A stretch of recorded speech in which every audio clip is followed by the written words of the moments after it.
My niece said it right there in the bank lobby, loud enough for the security guard to hear, loud enough for the old man waiting by the ATM to look up from his phone. "You're too old to need it anyway," she said. And she said it with a little laugh at the end, like she'd just told a joke at a family dinner, instead of standing in front of me holding the truth in her hands like a weapon. I didn't answer her. I stood there in my navy ao baba, the one I'd worn to my husband's funeral 5 years ago, and never quite stopped wearing on days that mattered, and I felt the air conditioning of the bank lobby settle cold against the back of my neck. DM's face was flushed, the way it always got when she was lying and knew it. A blotchy pink, crawling up from her collarbone to her ears. Behind her, the teller machines hummed their soft electronic hum, and somewhere, a printer was spitting out receipts for someone else's ordinary day.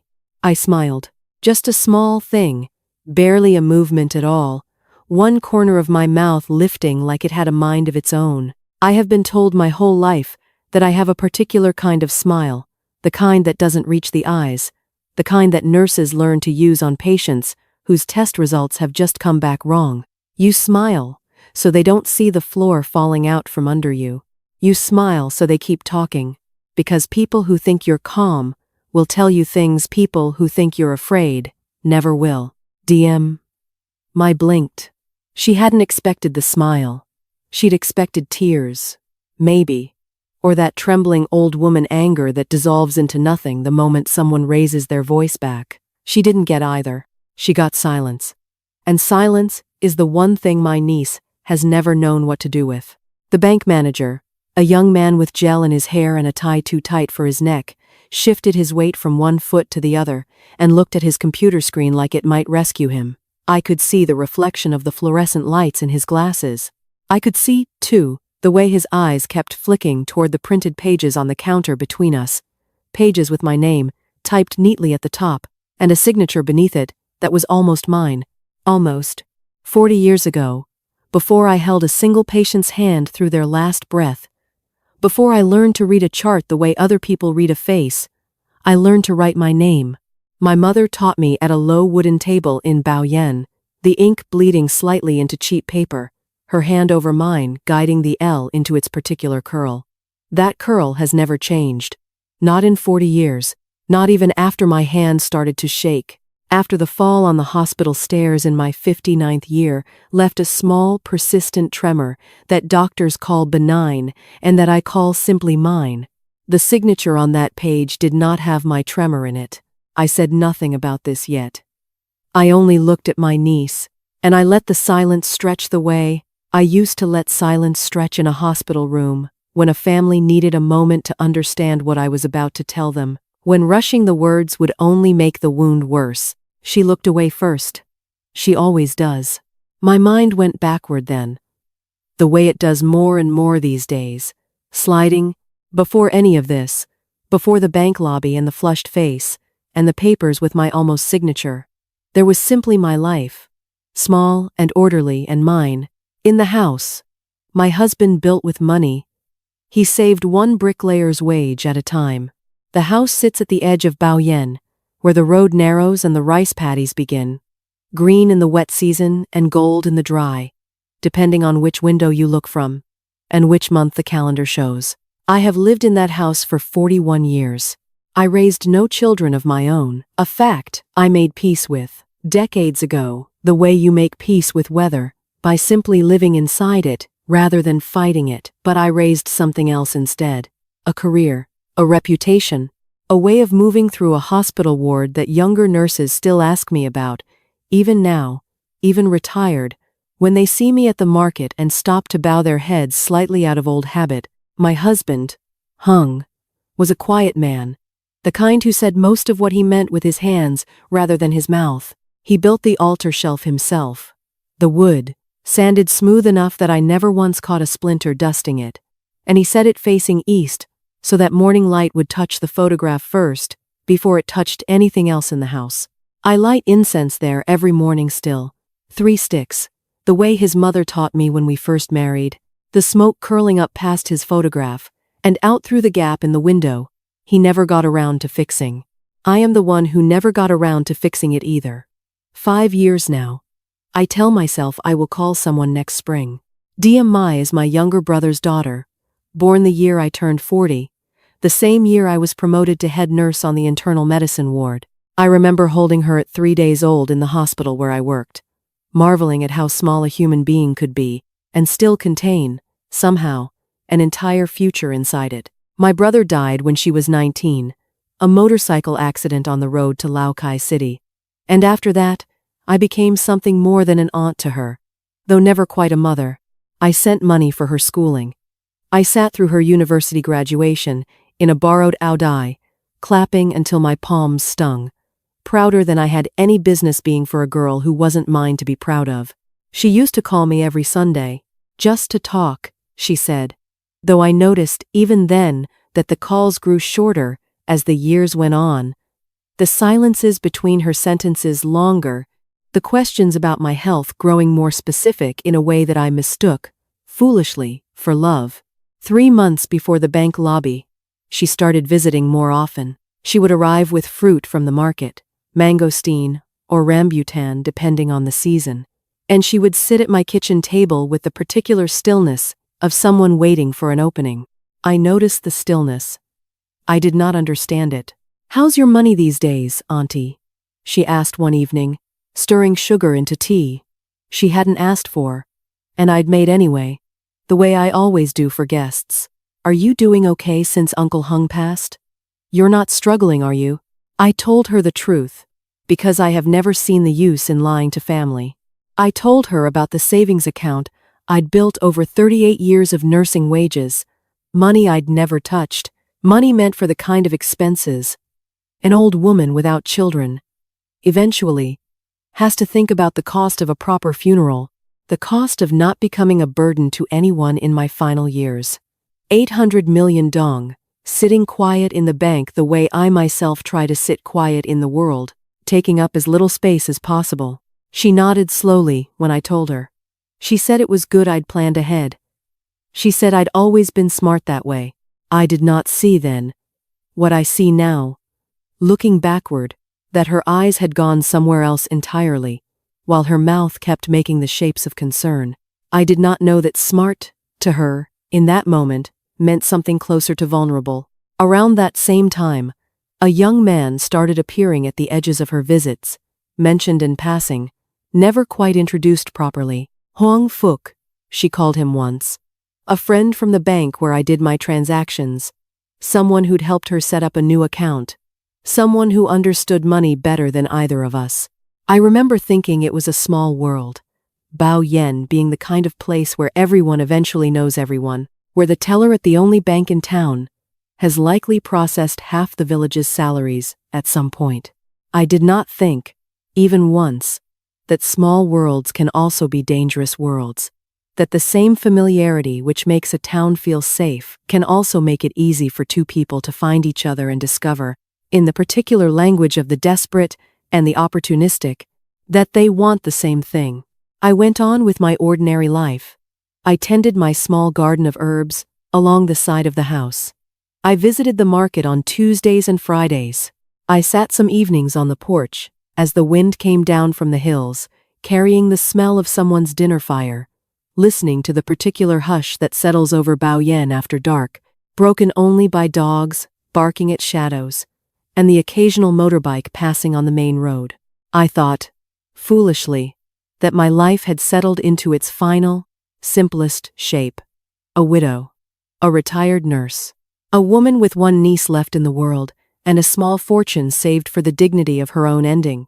I did not yet know that somewhere across town, in a bank office with fluorescent lights and a computer screen that could be made to show almost anything if you knew which boxes to check, my niece and a stranger with a teller's badge were already beginning to count my money, as though it had stopped belonging to me the moment they decided they wanted it more than I did.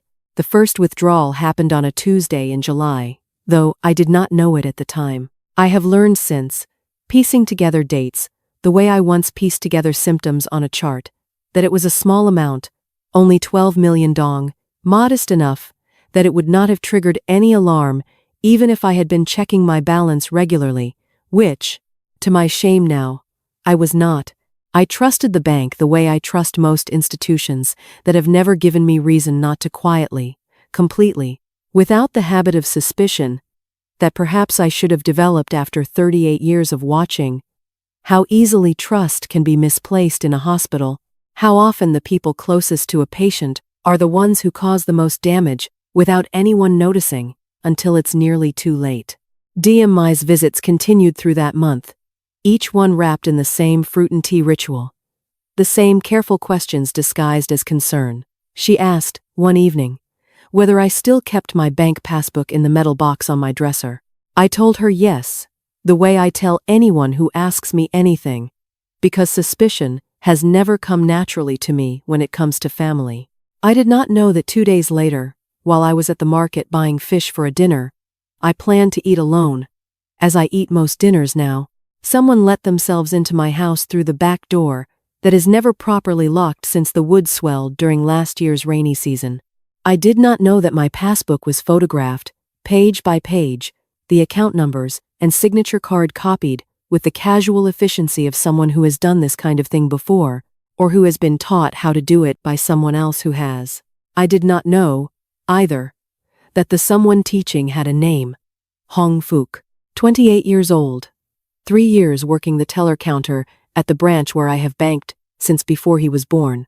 A young man with an easy smile and a habit, his coworkers would later tell investigators, of staying late at the office on nights when the security cameras in the back records room happened to be down for maintenance. I learned much of this only afterward, but I remember now, looking backward, the way grief and suspicion both teach you to do. Certain small wrongnesses that I noticed at the time and dismissed. The way you dismiss a single strange noise in an old house, telling yourself, it's only the wood settling. I remember my asking, with unusual specificity, whether the bank ever called me about unusual activity, whether I'd ever set up text alerts on my phone the way younger people do. I told her no, that I preferred to handle things in person, the old way, walking to the branch myself once a month to check my passbook against the teller's ledger. She had gone quiet at that, just for a moment, a flicker of something crossing her face that I mistook for boredom rather than recalculation. I remember, too, a Sunday evening in early August when she called, her voice unusually warm, asking whether I'd thought about updating my will, whether I'd considered what would happen to my savings if something happened to me suddenly. I told her, gently, that these were not comfortable things to discuss over the phone, that I would think about it when I was ready.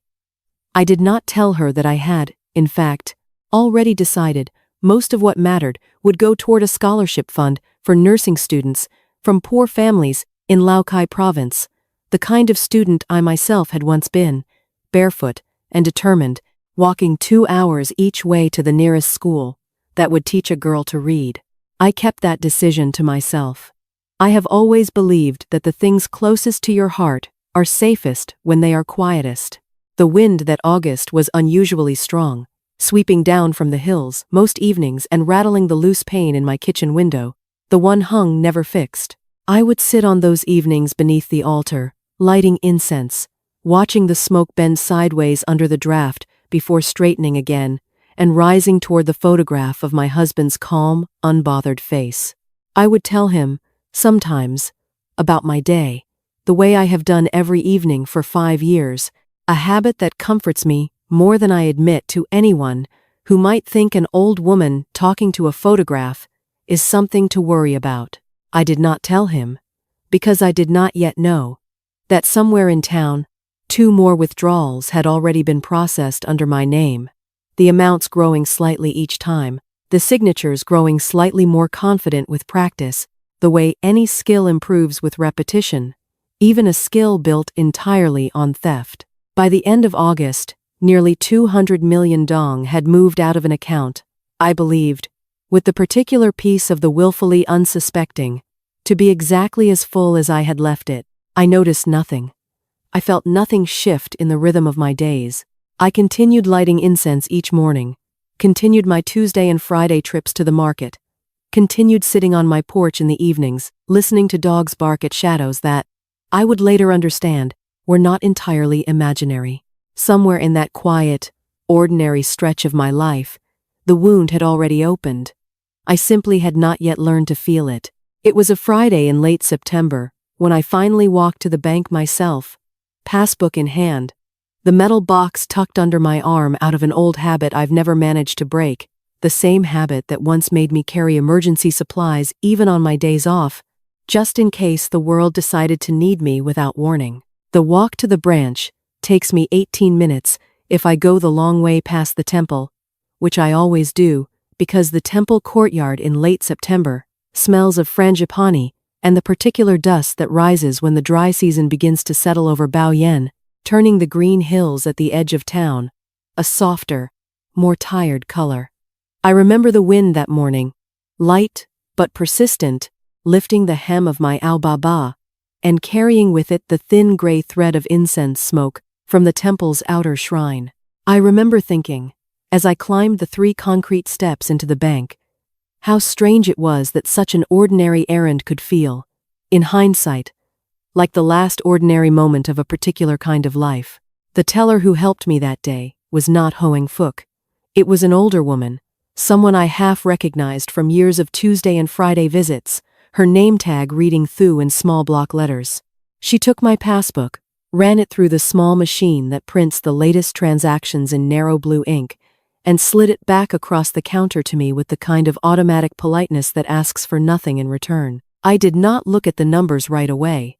I have learned, in 40 years of reading test results and charts, that the body often knows before the mind allows itself to know, and something in my chest had already gone tight, and still before my eyes had even found the relevant line. 800 million dong. That was what should have been there, the sum of 38 years of careful saving, of skipped luxuries and mended clothes, and 100 small refusals to spend money on myself that I never once regretted, because I had always known what that money was for. The number printed in the passbook read 11,300,000. I sat very still. The bank's air conditioning hummed somewhere above me, and through the window, I could see a motorbike idling at the curb, its driver checking his phone, entirely unaware that an old woman's world had just gone silent and strange, 6 feet away from him. "Is there a problem, Ko?" Thu asked, her voice gentle, the particular gentleness people use with the elderly that I have used myself 1,000 times on patients about to receive bad news. I did not answer right away. I turned the passbook page back, then forward again, counting the printed lines, the way I once counted a patient's pulse, methodical, refusing to let my hands show what my mind had already understood. 6 withdrawals. 6 dates, stretching back to July. 6 amounts, each one slightly larger than the last, each one accompanied by a small printed notation, "Withdrawal authorized by account holder, signature on file." I asked, my voice steady in the way I have trained it to be steady for 4 decades, whether I could see the original withdrawal slips, the physical papers with the signatures on them, not just the digital record. Thu hesitated, glanced toward the back office, then said she would need to get the branch manager. I waited. I did not fidget. I did not let my face show the particular cold that had begun spreading through my chest, the kind of cold I have only felt twice before in my life, once when the doctor told me about Hung's heart, and once, many years before that, in a field hospital during the war, when I first understood that the boy on the table in front of me was not going to survive, no matter what my hands did. When the manager finally brought out the 6 slips and laid them on the counter, I picked up the first one and held it close to my face, the way I do now that my eyes have started needing reading glasses for fine print. The signature looked, to anyone glancing quickly, exactly like mine. But my hand has carried a small tremor since I was 59 years old, a tremor that lives most visibly in the curl of the letter L, the very first letter of my own name, the letter my mother taught me to write at a low wooden table in this same town more than 60 years ago. The L on the slip in my hand was perfectly, suspiciously smooth. I set the paper down on the counter very carefully, the way you set down something you suspect might shatter, and I said nothing more to the manager, beyond a quiet request to speak with whoever could pull the security footage from the dates listed. I walked home that evening, the long way again, past the temple, past the frangipani trees, shedding their last white blossoms of the season. And I did not light incense when I reached my house. I simply stood before the altar for a long moment, looking at Hung's calm photographed face, the metal box heavy and cold against my side. Somewhere in this town, someone had learned to forge the one thing I believed could never be taken from me without my knowledge. And as I stood there in the gathering dark, listening to the wind rattle that same loose window pane Hung never fixed, I found myself wondering not whether I could prove what had happened to me, but how many other names in this small bank's ledgers might be carrying signatures that weren't truly their own.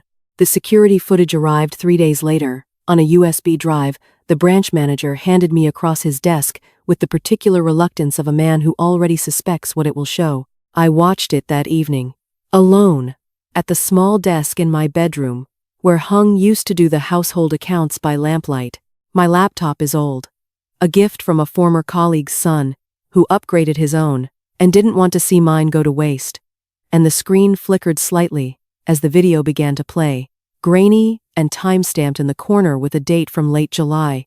The angle showed the back records room of the bank, a space I had never once seen in all my years of banking there, lined with filing cabinets and a single desk with a computer monitor. The timestamp read 9:47 inches, the evening, long after the branch's posted closing hours. A young man entered the frame. I recognized him immediately, though I had only exchanged pleasantries with him perhaps a dozen times over the years, the polite small talk of a regular customer and a familiar teller. Huang Fuk. He moved with the comfortable ease of someone who had done this before, settling into the desk chair, pulling a folder from a drawer that, the branch manager had explained to me earlier, should have required 2 separate authorizations to access after hours. He opened the folder. Inside, even through the grainy footage, I could make out what looked like photocopied pages, several sheets of paper covered in small, careful handwriting samples. He spent nearly 20 minutes at that desk, the camera capturing him bent over a blank withdrawal slip, his hand moving slowly, deliberately, pausing every few seconds to glance back at the samples beside him. He was practicing my signature. I sat very still in my chair, the cold blue light of the laptop screen, the only illumination in my dark bedroom, and I felt something in my chest that I have rarely allowed myself to feel in 40 years of nursing. Not sadness exactly, not even anger yet, but a kind of vertigo, the sensation of solid ground revealing itself to have been thin ice all along. The footage continued.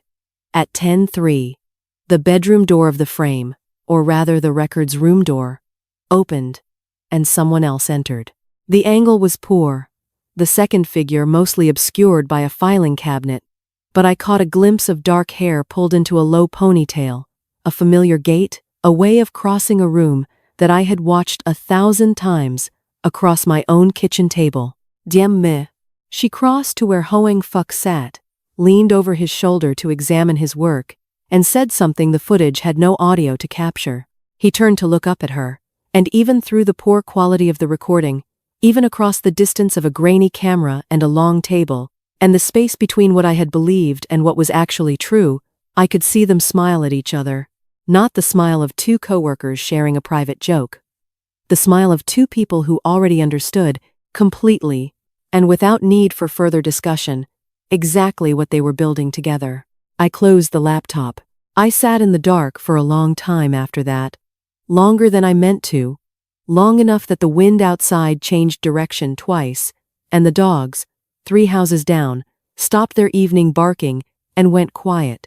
I thought of the old saying my grandmother used to repeat when I was a girl, watching the Red River swell during flood season, brown water rising silently overnight until it swallowed the rice paddies whole. The flood does not announce itself with thunder, she used to say. It rises while you sleep, and by morning your feet are already wet before you understand the water has come at all. I had been sleeping, in a manner of speaking, for 3 months. I had poured my niece tea. I had asked about her health, her work, her small concerns, never once suspecting that the flood was already rising beneath my own kitchen table, beneath my own trust, swallowing 800 million dong one quiet withdrawal at a time, while I sat there pouring more sugar into her cup. I did not cry that night, though some part of me expected to. 40 years of nursing teaches you many things, and one of them is that tears, while honest, are rarely useful in the first hours after a wound. There is a time for grief and a time for action, and the body, if you train it properly, learns to recognize the difference. What I felt instead, sitting alone in my dark bedroom with my husband's old desk lamp unlit beside me, was something colder and more useful than grief.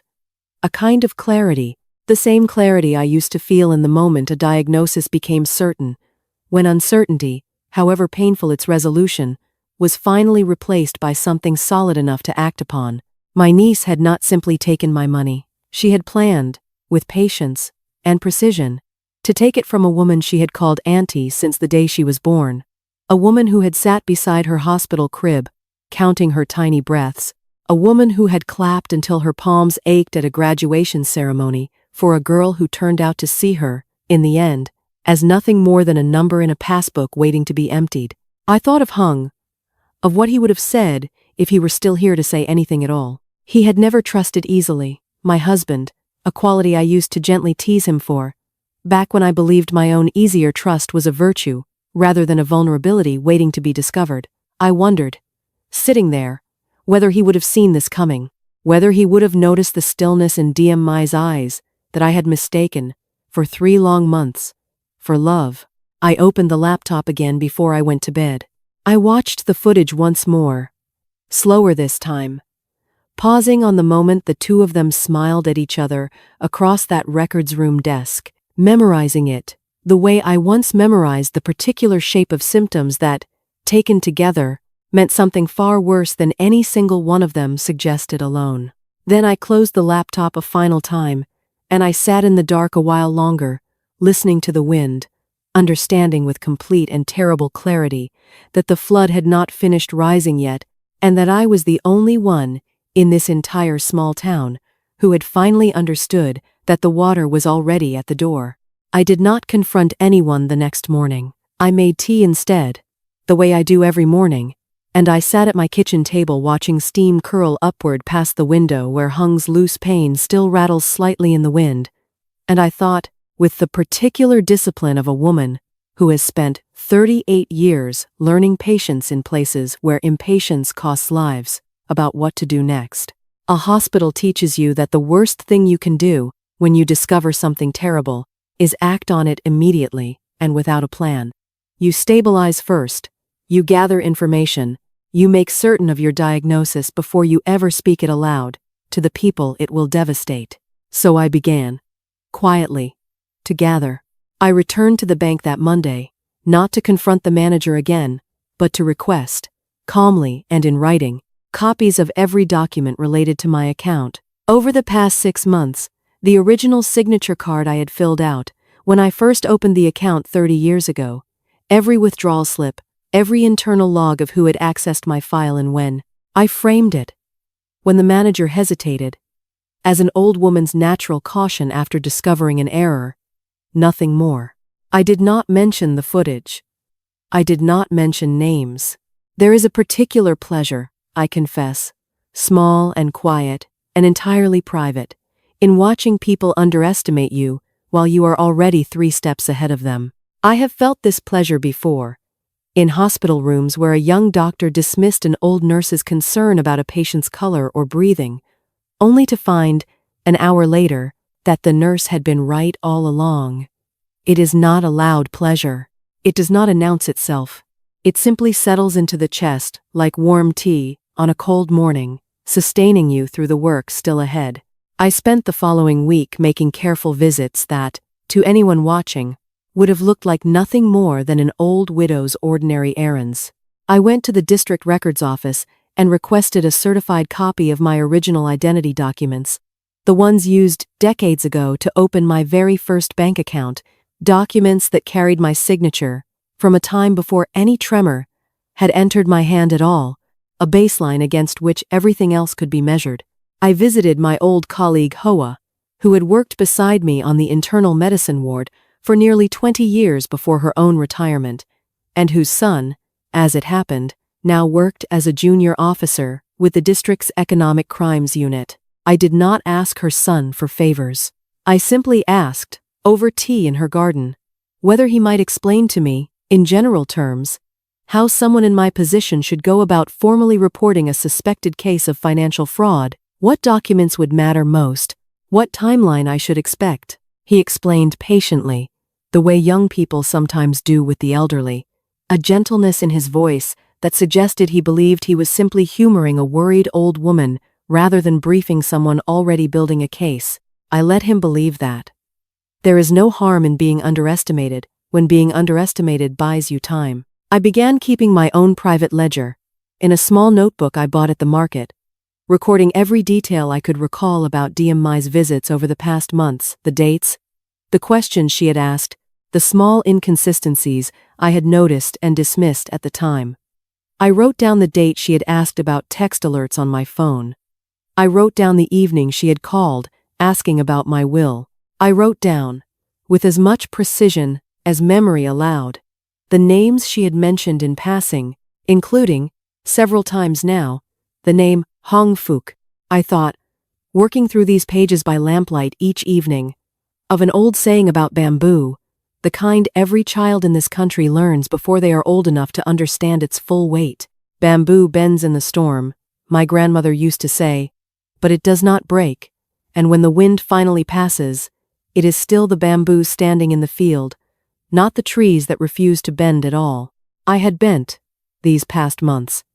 I had let my niece's visits wash over me without resistance, let her questions pass without suspicion, let myself be, in every sense, the soft and yielding thing she and her accomplice had assumed an old woman must be. But bending is not the same as breaking. And I intended, by the time this storm finished passing through my life, to still be standing in the field, while everything that had tried to topple me lay scattered on the ground around my feet. By the end of that week, I had assembled what I needed. The original signature card, dated 30 years prior, the tremor-free L that had since acquired its distinctive curl, the 6 fraudulent withdrawal slips, each signature subtly, carefully wrong in ways that would mean nothing to an untrained eye, and everything to mine. The security footage, still safely copied onto 2 separate drives, one kept in the metal box on my dresser, one given quietly to Hoa for safekeeping, because I have learned, in a long life, never to keep all your evidence in a single place. The same way I never administered medication from a single unlabeled source. I did not call DMI that week. I did not visit. When she called me on Sunday evening, as she had not done in nearly a month, her voice bright and casual, asking how I was doing, whether I needed anything, I told her I was fine, that I had been busy, that I would see her soon. I hung up the phone afterward and sat for a long moment at my kitchen table, looking at the small mountain of papers I had assembled, feeling something settle into place inside me that I can only describe as readiness. Not anger anymore, not the cold shock of that first night, watching the footage. Something quieter and more durable than either. The bamboo had finished bending. It was beginning, very slowly, to straighten again. I should have known the calm could not last.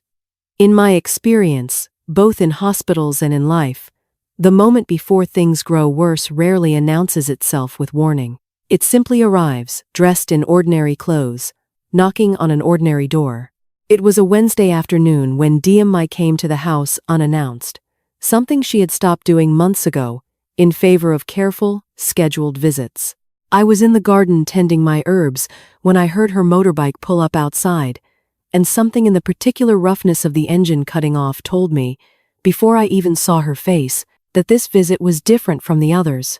She came through the gate without calling out a greeting first, which she had always done before, a small courtesy I had taught her as a child, and that she had abandoned, apparently, the moment courtesy stopped serving her purpose. "Auntie," she said, and her voice had an edge to it I hadn't heard before, something brittle beneath the familiar warmth. "I heard you've been asking the bank for documents. Old account records. Why would you need those?" I set down my watering can slowly, brushing the dirt from my hands with the unhurried movement of a woman who has all the time in the world, because in that moment, I understood. I did. An old woman likes to keep her affairs in order, I said.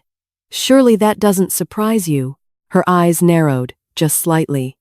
The way they used to when she was a teenager, caught in a small lie, and trying to decide whether to deepen it or abandon it. You think something's wrong with your account. I did not answer the question directly. I have learned, in long conversations with frightened patients and their families, that silence often does more work than any sentence could, that people fill silence with their own confessions, if you simply let the quiet sit long enough between you. She filled it now. Whatever you think happened, she said, her voice rising slightly. You're confused. You're getting older. Auntie. Sometimes older people forget how much they've spent, or they misremember transactions. It happens. It's not anyone's fault.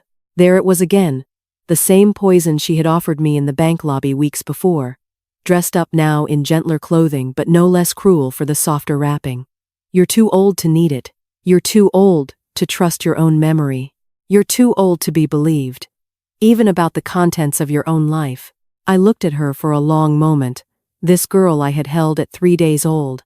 This girl whose graduation I had attended in a borrowed dye, clapping until my palms ached, and I felt something settle in my chest that was not quite sorrow and not quite rage, but some difficult marriage of the two. I have never once misremembered a chart in 38 years of nursing, I said quietly. I don't intend to start misremembering my own bank account now. Something shifted in her face then, the brittleness cracking for just a moment into something closer to fear before she composed herself again, drawing herself up with the particular confidence of someone who believes, despite all evidence beginning to suggest otherwise, that they still hold every advantage in the room. You should be careful, Auntie, she said. Making accusations you can't prove. People talk in this town. Do you really want everyone thinking you're the kind of confused old woman who turns on her own family over a misunderstanding? It was.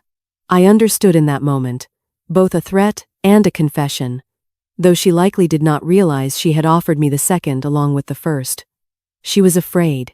Beneath the brittle confidence, beneath the careful cruelty of her words, she was genuinely afraid, and fear, in my long experience, makes people reckless in exactly the ways that eventually expose them.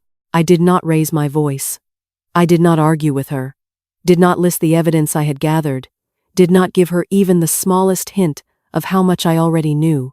I simply picked my watering can back up and returned my attention to the herbs along the garden's edge.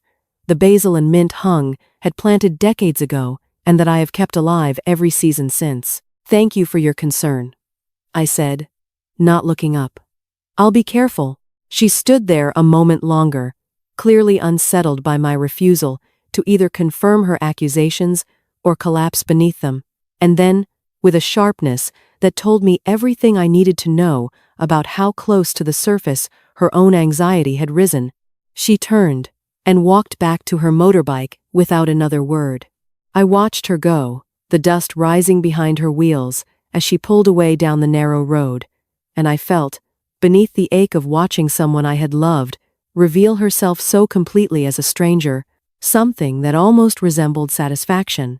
She believed, I understood now, that she had won, that her warning had frightened me into silence, that an old woman alone in a quiet house would simply absorb this loss the way she had absorbed every other loss in her long life, with patience and without resistance.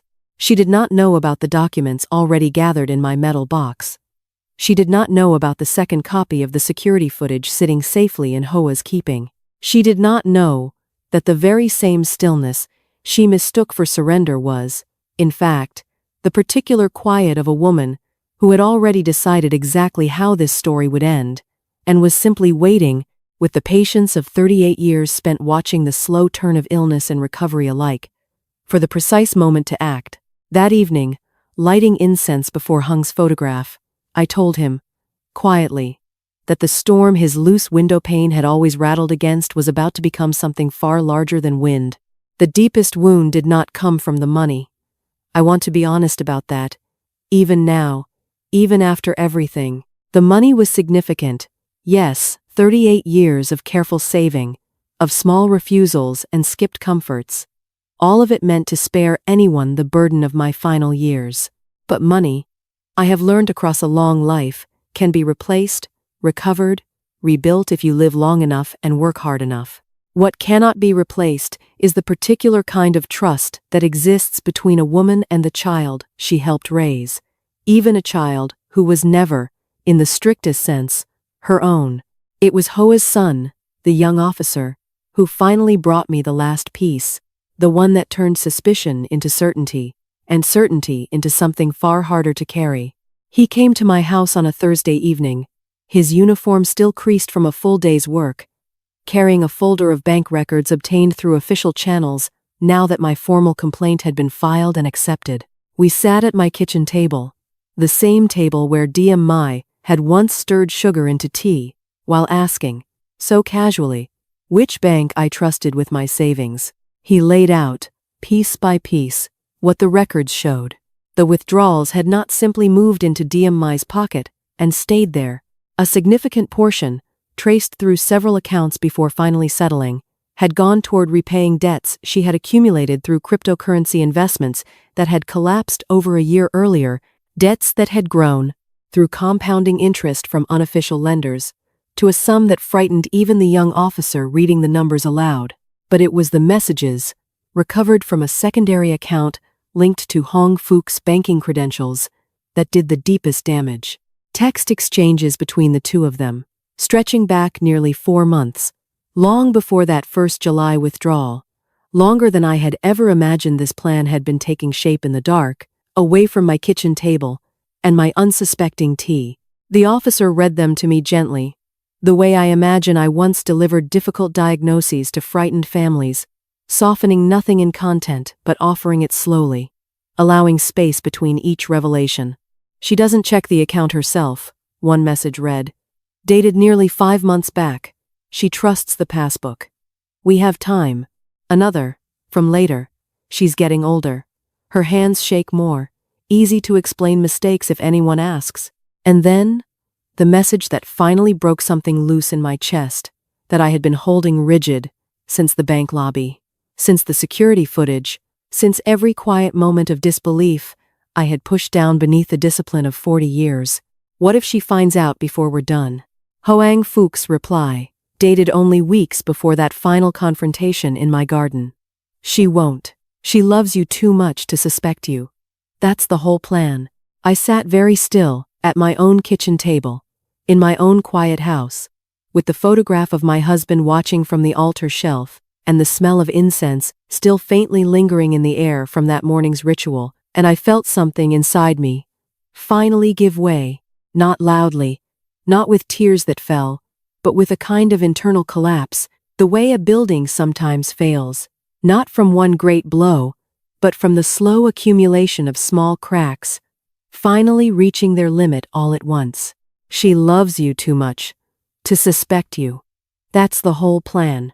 My own love, the very thing I had given freely and without condition since the day I held her as a 3-day-old infant in my arms, had been catalogued, measured, and weaponized against me with the same careful precision Hong Fook had once used to forge my signature.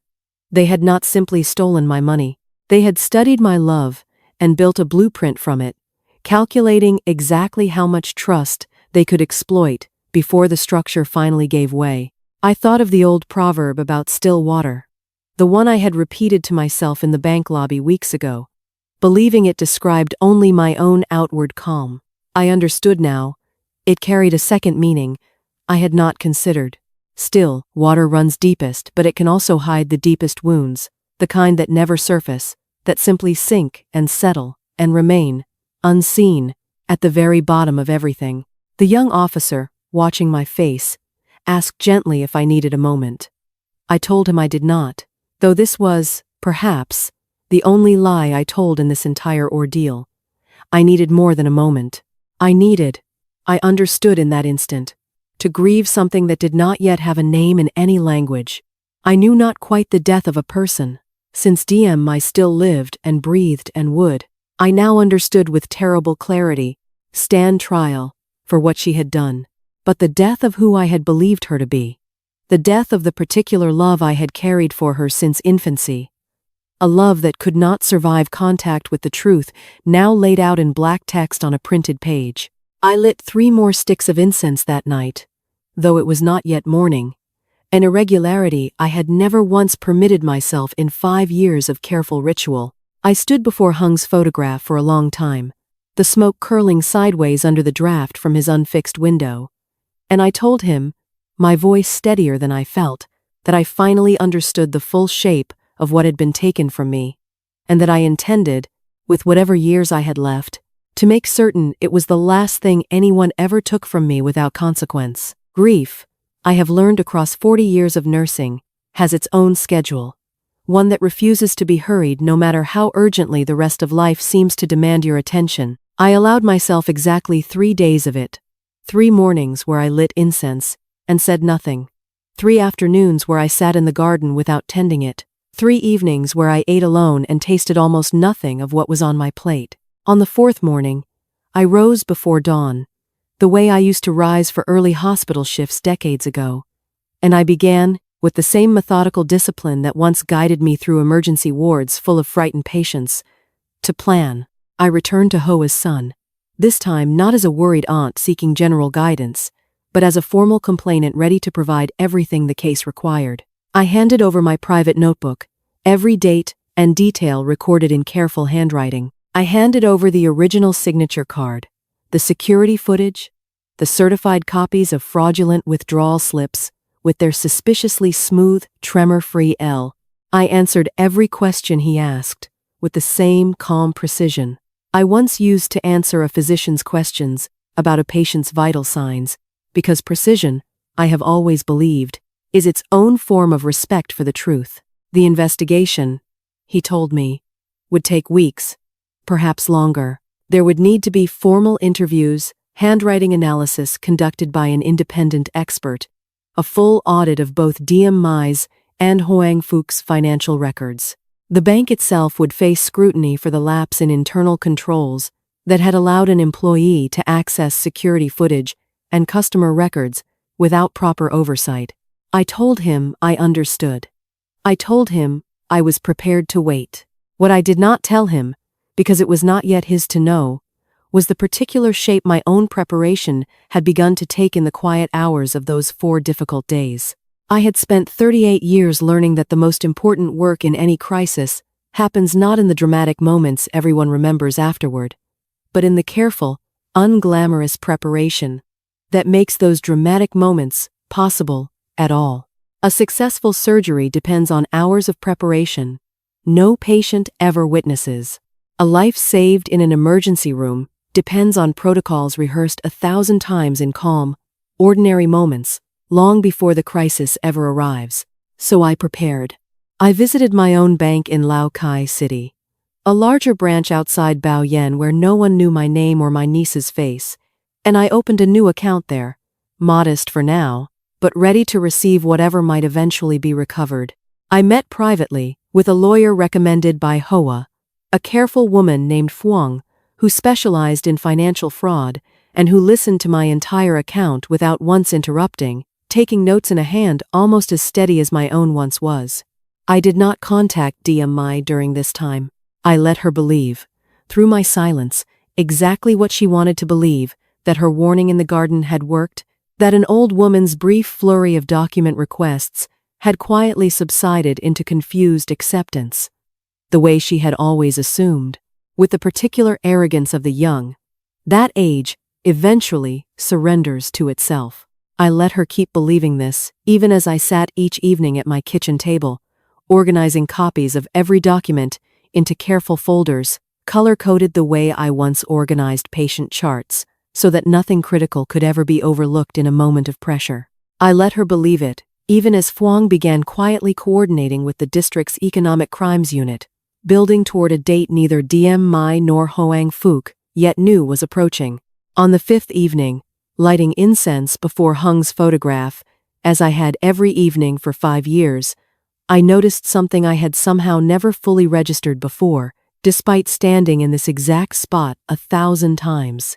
The smoke, disturbed by the persistent draft from his unfixed window pane, did not simply rise straight upward, the way incense smoke is meant to rise. It bent. Every single evening. Sideways and upward both at once, curling around some invisible obstacle before finding its way, eventually, toward the ceiling and beyond. I had always found this small irregularity slightly irritating. One more reminder of a repair I kept promising myself and never completing. That evening, for the first time, I found myself thinking, instead of the bamboo my grandmother used to describe, bending without breaking, finding its way upward regardless of how hard the wind pushed against it. I did not yet know the exact date the case would move forward, did not yet know precisely how the confrontation ahead would unfold, in what room, before what audience, with what final piece of evidence laid finally and irrefutably on a table between truth and the careful lies that had been built to bury it. But standing there, in the gathering dark, watching the smoke bend and rise, I understood with complete certainty that the quiet weeks of preparation were drawing to their close, that somewhere beyond the calm surface of my days, papers were being signed, dates were being set, and the particular kind of patience I had spent a lifetime cultivating was about to be tested against something far larger than anything I had yet faced. The wind outside picked up that night, rattling the loose pane harder than it had in months, carrying with it the distant, unmistakable scent of rain that had not yet begun to fall but was, unmistakably, on its way. The hearing was scheduled for a Tuesday morning, 6 weeks after I had first walked into that bank with my passbook and my quiet, foolish trust, though by the time the date finally arrived, both the passbook and the trust had been replaced by something far more useful. Phuong had arranged for the proceeding to take place at the bank's main branch in Lao Cai City, a larger room than the one in Bao Yen, with high windows that let in the gray morning light and rows of chairs filled, far more fully than I had expected, with people I recognized from town. Former colleagues from the hospital, neighbors who had known Hung. The branch manager from the Bao Yen office, his tie knotted just as tightly as it had been the day my niece first stood beside me and called me too old to need my own money. DM. Mai arrived with her own lawyer, a young man who looked, even from across the room, considerably less confident than his client clearly wanted him to appear. Hoang Phuc arrived separately, in a borrowed suit that did not quite fit him, his eyes finding the floor and staying there.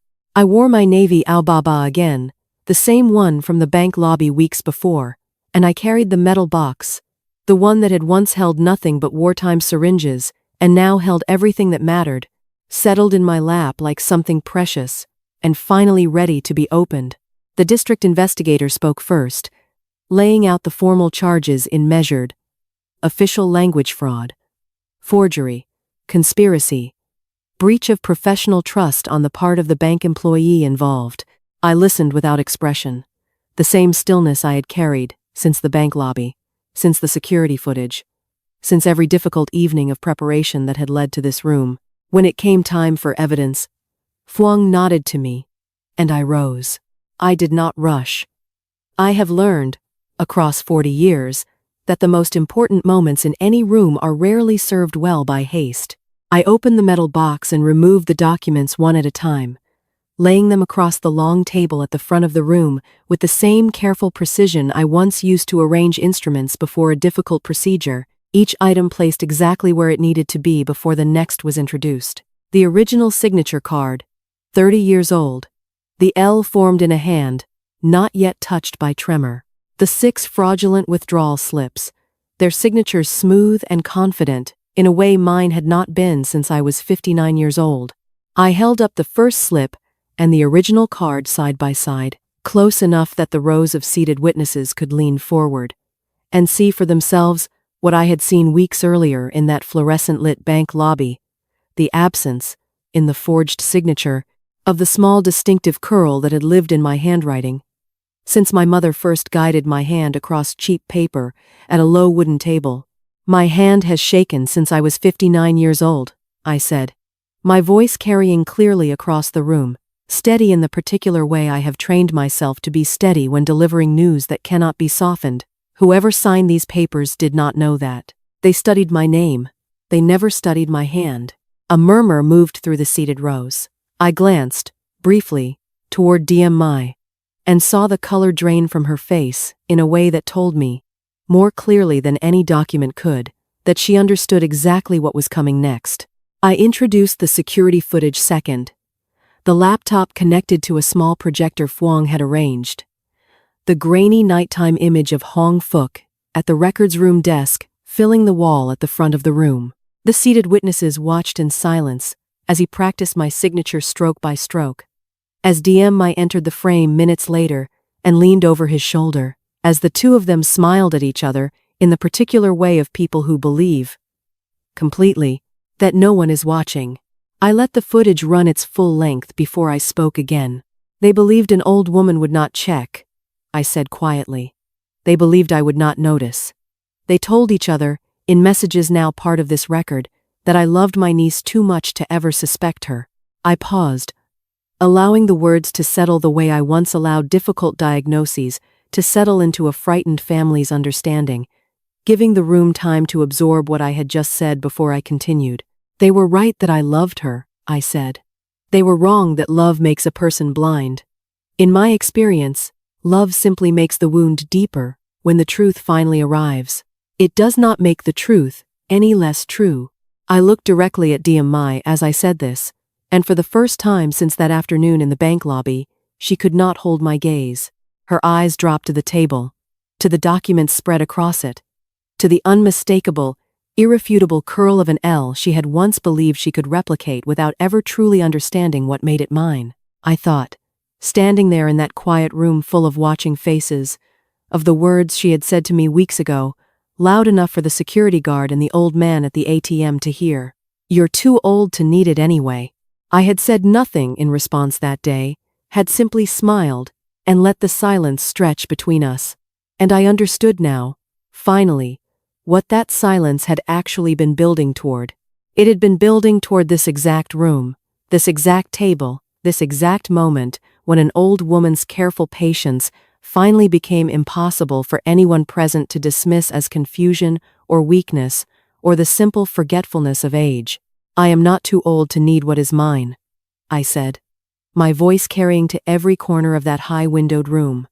"I am not too old to notice when it is taken, and I am certainly not too old to prove, in front of everyone here, exactly how it happened." The investigator thanked me and asked me to take my seat. I did. The metal box closed and settled once more in my lap, and as I sat, I caught sight of the branch manager in the front row, his earlier nervousness replaced now by something closer to shame, glancing repeatedly toward Hong Fook, with the particular expression of a man realizing how thoroughly he had been deceived by someone he had trained and trusted. Mai did not look at me again for the remainder of that morning's proceedings. She stared instead at her own hands, folded tightly in her lap, and I wondered, watching her, whether she was thinking at all of the 3-day-old infant I had once held in a hospital room, or whether that connection had already been erased so completely by what came after that nothing of it remained for her to mourn. The proceedings broke for a recess shortly after my testimony, and it was during that recess, in the hallway outside the main hearing room, that I witnessed the final collapse I had not engineered but had, perhaps, quietly anticipated, since the moment I first watched that security footage alone in my dark bedroom. I had stepped into the hallway for air, the metal box still in my hands, when I heard raised voices from around the corner near the restrooms, low at first, then sharpening into something unmistakable. "You told me she'd never check," Mai's voice, brittle and furious in a way I had never once heard from her in 26 years. "You said you knew how to do this. You said the cameras. I told you to be careful with the slips." Hong Fook's voice cut back, equally sharp, equally afraid. "I told you not to keep asking her questions every week. You're the one who couldn't stop pushing, asking about her will, asking about alerts on her phone. You made her suspicious before I even finished the third withdrawal. Don't you dare put this on me. This was your idea from the beginning. You said you knew the system. You said. I said I could process a withdrawal. I never said you should keep showing up at her house every other week like you were casing the place." Of course she got suspicious. Anyone would have. I stood very still at the corner, unseen, the metal box growing heavy in my hands, and I understood that I was witnessing something far more useful to the case than anything I myself could have orchestrated. Two people who had built an entire scheme on careful coordination were now, under the simple pressure of consequence, turning on each other with the swift, desperate cruelty of people who had never actually trusted one another at all, only needed one another, which I have learned, across a long life, is a far more fragile foundation than trust ever is. My father needs that money, Diem, I said, her voice cracking now, something closer to panic than anger. I told you, the lenders aren't patient people. If I don't pay them back, that's not my problem anymore. Hong Fook snapped. I'm not going to prison because you couldn't manage your own gambling debts. I'll tell them everything. I'll tell them this was your plan from the start, that you came to me, that you're the one who knew her account details, her schedule, everything about her life. I was just the one who knew how to work the system. You forged the signatures because you asked me to, because you told me she'd never notice, that she trusted you completely, that she'd never check her own passbook because she trusted family. His voice had gone cold now, calculating in a way that revealed, more clearly than anything else could have, exactly how little affection had ever existed between these two conspirators beneath their shared ambition. You were wrong about that. So now I'm not going down alone for your mistake. I stepped around the corner then, not to interrupt, simply because the recess was ending, and I needed to return to my seat, and both of them fell instantly silent at the sight of me, their faces caught in the particular frozen expression of people, realizing, too late, how much had just been overheard. I said nothing to either of them. I did not need to. I simply walked past, back into the hearing room, and took my seat once more beside Phuong, who glanced at my face, and, reading something there, leaned close to ask quietly what had happened. I told her everything I had heard, word for word, as precisely as I could recall it, the same way I once gave verbal reports to incoming nursing shifts. Every detail accurate because lives, in different ways, depended on accuracy. Phuong's expression sharpened with the particular satisfaction of a lawyer recognizing a gift she had not expected to receive. She requested, the moment proceedings resumed, that the hallway exchange be formally noted, that witnesses present in the corridor be asked to provide statements, that the obvious fracture between the two defendants be entered into the official record as evidence of premeditated, coordinated intent rather than the confused misunderstanding Diemai's lawyer had begun, weakly, to suggest in his opening remarks. By that afternoon, Hong Fook's own lawyer had requested a private conference with the investigator, the universal signal, even to someone with no legal training, that a confession was being negotiated. By the following morning, he had given a full statement, detailing every step of the scheme from its earliest planning stages, implicating Diem, completely in an effort, transparent to everyone in the room, to minimize his own eventual sentence. Diemai's own lawyer, watching his client's co-conspirator dismantle their shared defense in real time, advised her, I learned later, to do the same, to cooperate fully, to confess completely, in the hope that honesty at this late stage might earn some small measure of leniency that continued denial could not. I did not feel triumphant watching this unfold, exactly, though I understood the satisfaction others around me clearly felt, the murmured comments from witnesses in the hallway, the quiet nods exchanged between investigators, as one piece of corroborating testimony after another fell into place. What I felt instead was something quieter and stranger, a kind of recognition that the partnership built on my betrayal had never been built on anything sturdier than mutual convenience, that two people who had been willing to forge an old woman's signature for money had never truly been willing to protect each other when the cost of loyalty finally came due. I thought of her cruel words again, the ones spoken so carelessly in that bank lobby weeks ago. You're too old to need it anyway, at least cracked, still have your whole life to spend it. I understood now, watching her sit alone at the defendant's table while her former accomplice's confession was read aloud. Every detail implicating her further, that her own whole life, the one she had so casually weighed against mine, had just become considerably smaller and far more difficult than she had ever imagined it could be.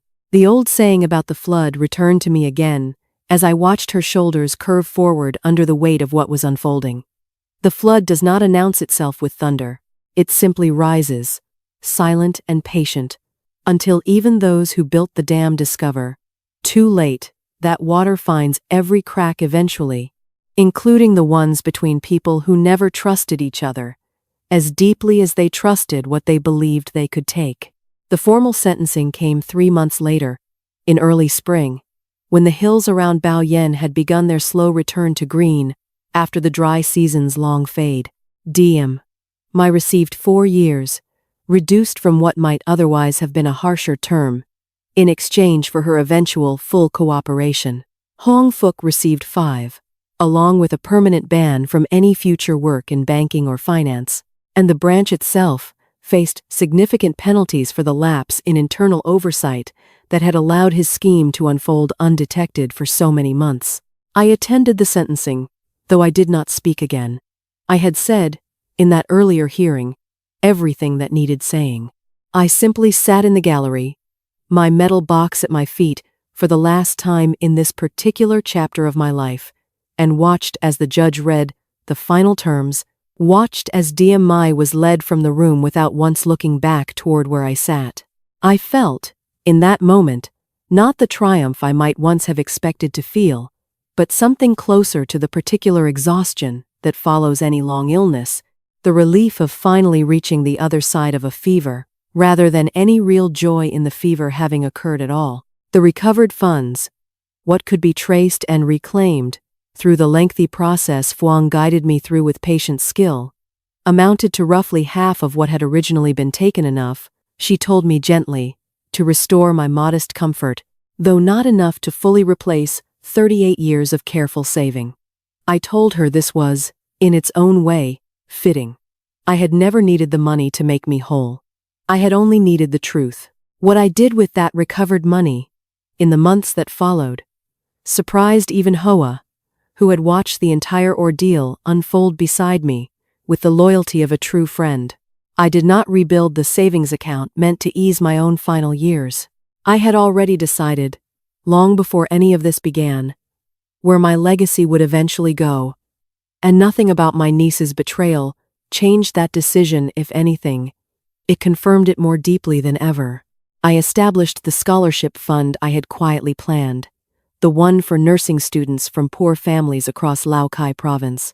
Students who would walk, as I once did, long distances to schools that might teach them to read, who would arrive at nursing programs with nothing but determination and the particular hunger of people who understand exactly how much a single opportunity can change a life. I named the fund, after some consideration, not after myself, but after Hung, the quiet man who built an altar shelf with his own careful hands and faced it toward the morning light so that nothing would touch his photograph before the sun did.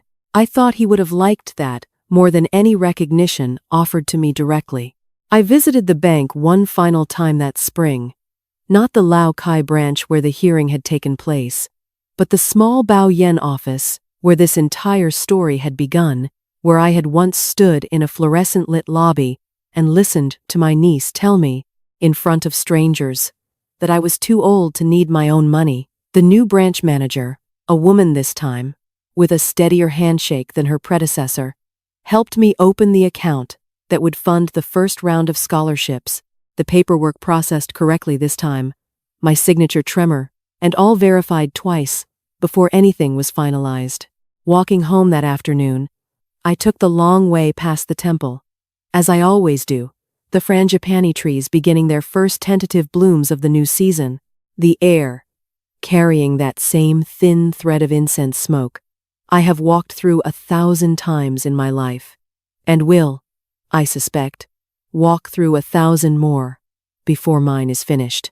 When I reached my house, I went directly to the altar, lighting 3 sticks of incense the way I have every morning for 5 years, watching the smoke catch the draft from Hung's still unfixed window pane and bend sideways before straightening, finding its way upward the way it always has, the way I imagine it always will, regardless of how hard any wind pushes against it. I stood there for a long while that evening, longer than usual, looking at my husband's calm, photographed face, and I told him everything: the hearing, the confession, the sentencing, the scholarship fund now bearing his name, the particular quiet satisfaction of watching truth finally outlast the careful lies built to bury it. I thought, standing there, of the words I had said to myself in that very first bank lobby, weeks and months ago now, when my niece's cruelty had first revealed itself in front of strangers, and I had answered with nothing but a small, unreadable smile. Still water runs deepest. I understood now the full weight of that old saying. Understood that it had never simply meant calm, on the surface concealing strength beneath, but something more complete than that. That the deepest water holds not just strength but patience. Not just patience, but the capacity to wait, however long necessary, for exactly the right moment to rise. I am 68 years old. I have buried a husband, raised a niece who ultimately chose to see me as nothing more than a number in a passbook, and rebuilt, slowly and on my own terms, a legacy that will outlast every one of us in this story, written not in money recovered, but in young nurses, who will walk through hospital doors for decades to come, because an old woman in a small town refused to let silence be mistaken for surrender. The wind moves through my kitchen window most evenings still, rattling that same loose pane, hung never fixed, and that I, even now, have never quite gotten around to repairing. I have decided, finally, to leave it exactly as it is. Still water runs deepest, I told myself, watching the incense smoke bend and rise, in the gathering evening dark. And sometimes, the deepest water simply waits, patient as bamboo bending in a long storm, for the precise moment the truth is finally ready to surface on its own. To every parent out there who has ever been called too old, too forgetful, too much of a burden by someone they raised with their own two hands, you are not invisible, and you are not finished. Your patience is not weakness, and your quiet is not surrender. The truth has a way of rising in its own time, and so do you. If this story moved you, give it a like and subscribe so we can keep telling stories like this one for you. Has someone in your own family ever underestimated you? And how did you finally prove them wrong?